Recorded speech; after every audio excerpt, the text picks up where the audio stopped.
Hola, soy el profesor Sergio Luis Barraza Castillo. Hoy tendremos nuestra tercera clase de lo que es la unidad número 3 de Lógica 1 y sería la 11ª clase de todo el semestre.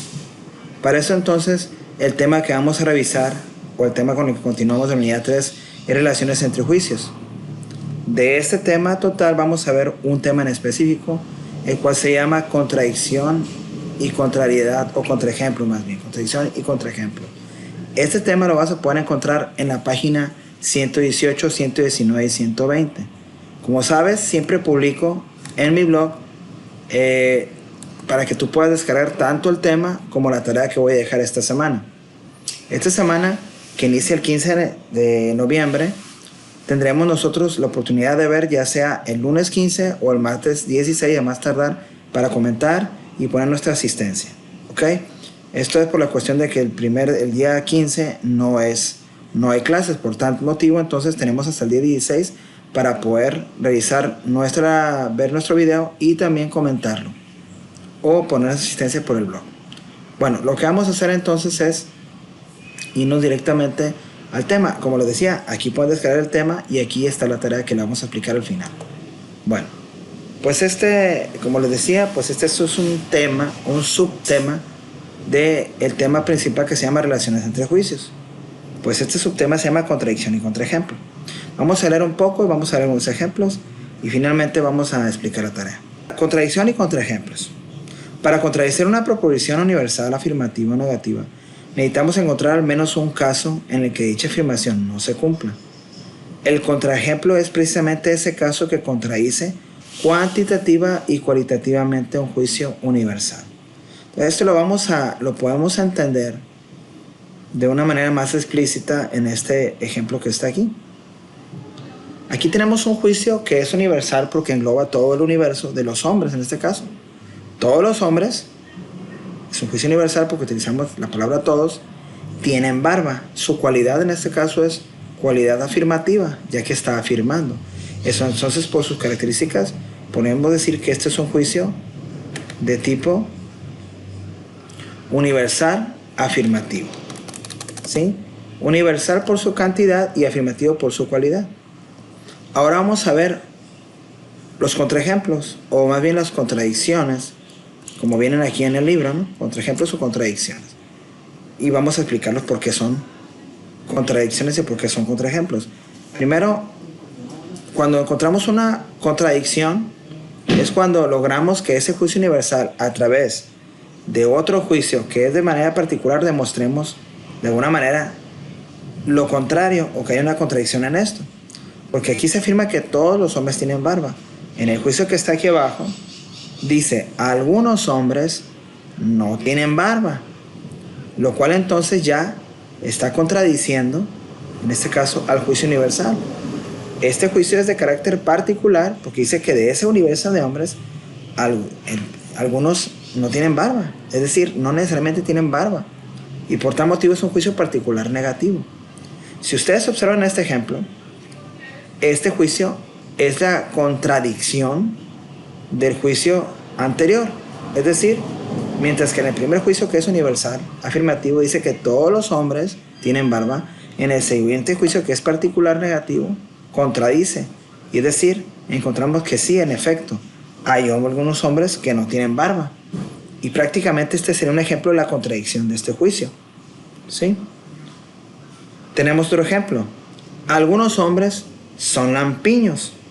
¿Sí? Eso significa que algunos hombres pues no tienen vello o pelo y por tal motivo pues no pueden tener barba. Y con este otro ejemplo de contradicción, que también es particular, pero este es afirmativo, podemos entonces demostrar o dar una contradicción del primer juicio, que es un juicio universal. ¿Sí? En este caso en particular, este juicio es particular afirmativo. ¿Se fijan? Como de un juicio universal tenemos la facultad de encontrar un juicio particular negativo o un particular afirmativo que contradice lo que dice el juicio universal. Entonces, ¿cómo hacemos un contraejemplo? Cuando al menos encontramos un ejemplo que nos permita decir lo contrario al juicio universal.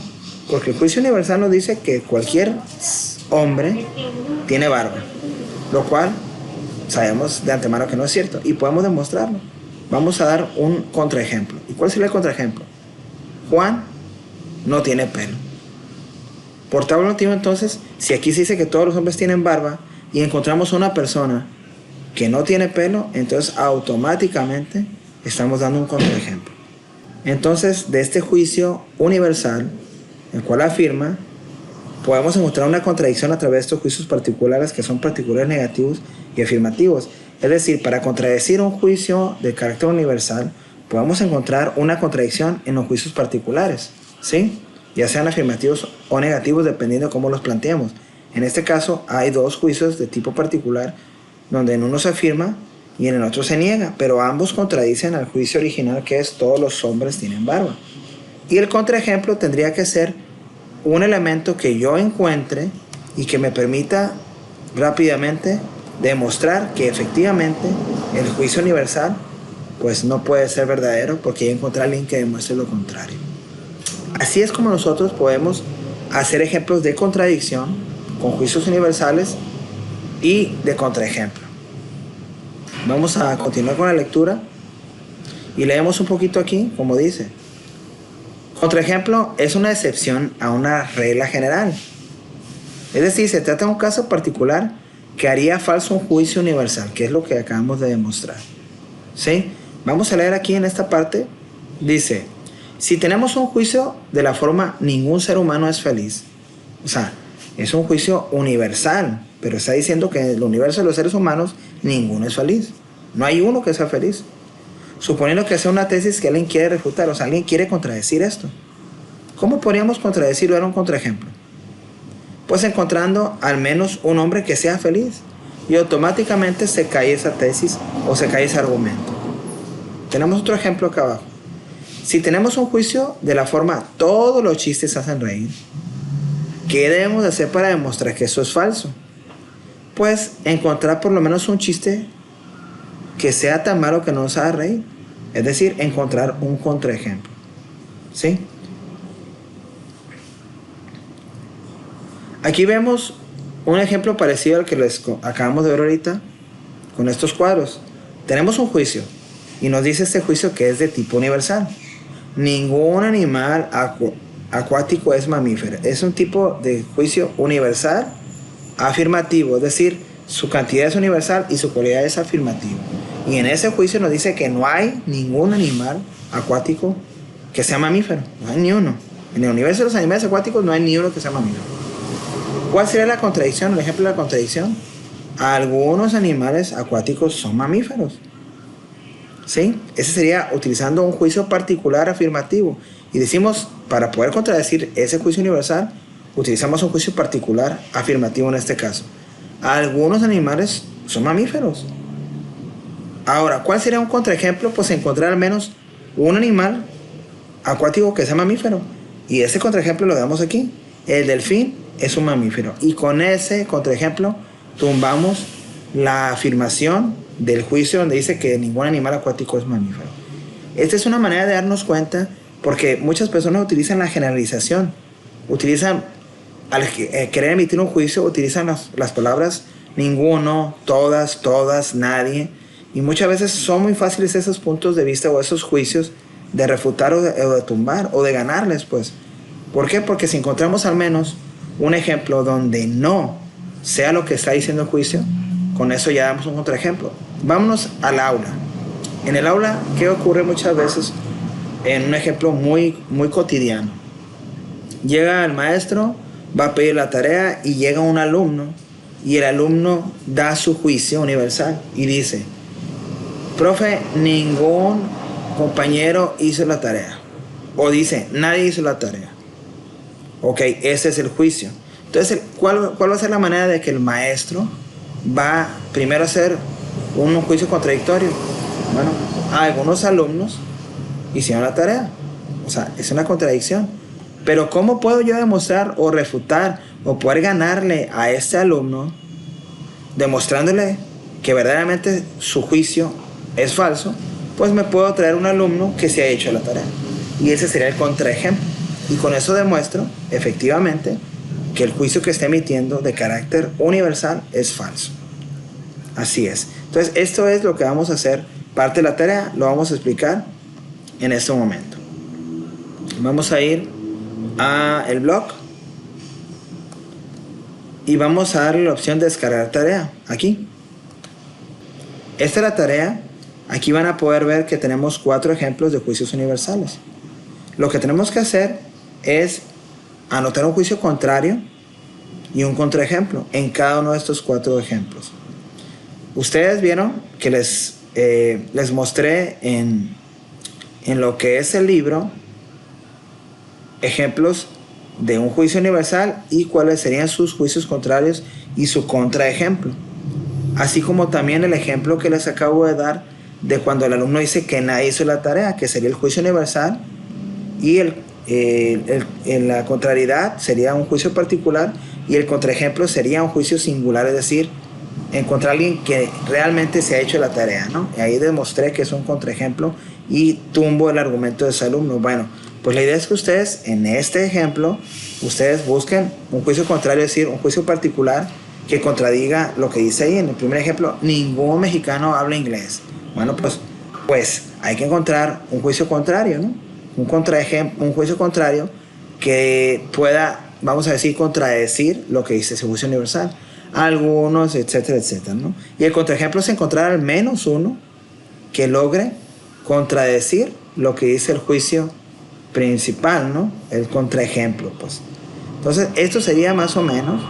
Voy a ayudarles con algunas preguntas que tengan, pero eso puede ser por correo o en clase presencial también lo voy a explicar. Vamos a dar algunos ejemplos. Bueno, eso sería todo. Les agradezco mucho. 3, 4. Bueno, pues eso sería parte de lo que vamos a hacer esta semana, que sería, vamos a decir, nuestra clase número 11, pero la tercera de la unidad número 3. Entonces, esta evidencia que me van a mandar la van a poner como evidencia número 9, ¿sí? Me la van a mandar por los medios que ya hemos explicado, a través del blog, utilizando las herramientas que ya hemos explicado en clases anteriores. ¿Sí? Envío de evidencias, evidencia número 9, me la van a enviar a más tardar el día viernes, que sería el día viernes 19 de noviembre.